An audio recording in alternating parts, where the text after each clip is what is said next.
Alright, what is going on, everybody? My name is Kieran Hannon, and today I am reviewing the brand new Alice in Chains album, Rainier Fog. Rainier Fog is the sixth studio album from Seattle grunge band Alice in Chains. Alice in Chains are a band that have been going around pretty consistently since the 90s.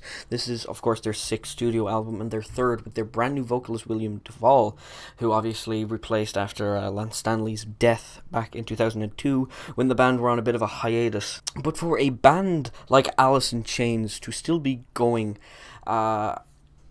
since the 90s, in a genre that has been often so tumultuous and really gets recognized alongside a lot of notable passings, with Alice in Chains themselves having some of those, and band breakups, bands not lasting or ever fulfilling their potential, I feel like the deck was kind of stacked against Alice in Chains. But to their credit, I don't think that they have actually released a project that feels like straight up betrayal of their sound, and I feel like this album had the potential to be pretty good if they could just, do more of what works for them. And right from the start of this album, that is exactly what Alice in Chains did. The opening song, the one you know, starts with this fantastic, really aggressive, sludgy riff, and instantly grabs your attention, and it holds it throughout the entirety of this song. This song and the opening songs on this album are everything classic Alice in Chains, everything about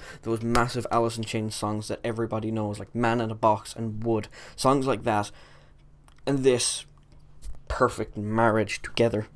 This song feels like something that could have come out in the 90s but fits very well in 2018.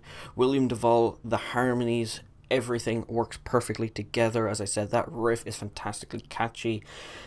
Excellent opening song. More of this, you've got yourself a fantastic Alice in Chains album, an instant classic almost. And I'm happy to say that on these next two tracks, that is Rainier Fog, the titular track from this album, and Red Giant, they continue to do that with more fantastic vocal harmonies, really what Alice in Chains has become known for.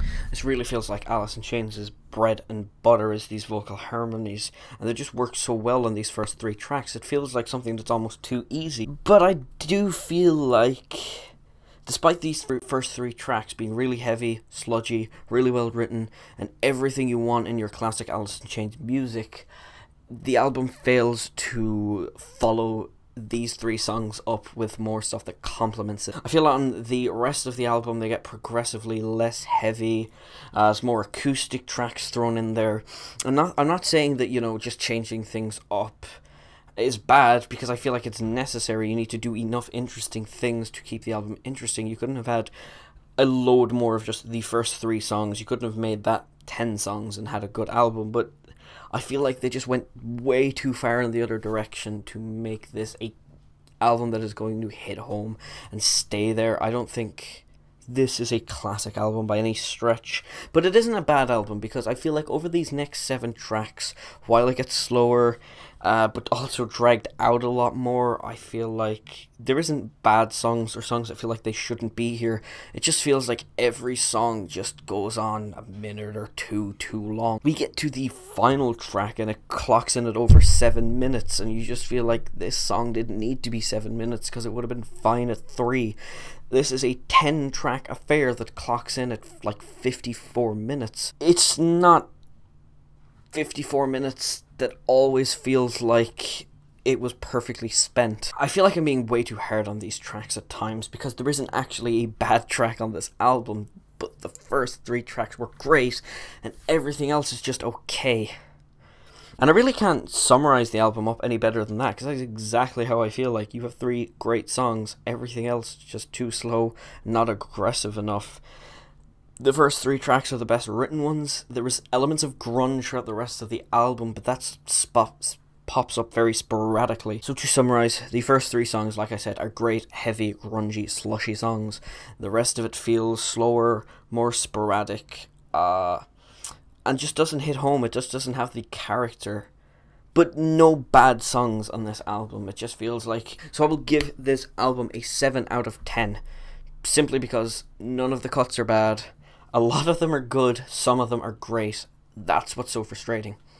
is the fact that this felt like it could so easily have been a classic, instant classic album, and it just wasn't. It just fell oh so short. I obviously didn't, but I really do enjoy the album. So yeah guys, that was my review of Rainier Fog. You could tell me what you thought of it in the comments. A lot of people did freak out about that album, and maybe there's something I'm missing, so if you think there is, be sure to let me know. If you liked the video, like it. If you disliked it, then don't bother liking it, just dislike the video. You can subscribe. The next review I'm going to do is going to be Eminem's Kamikaze. I hope to have that up in maybe 2 or 3 days.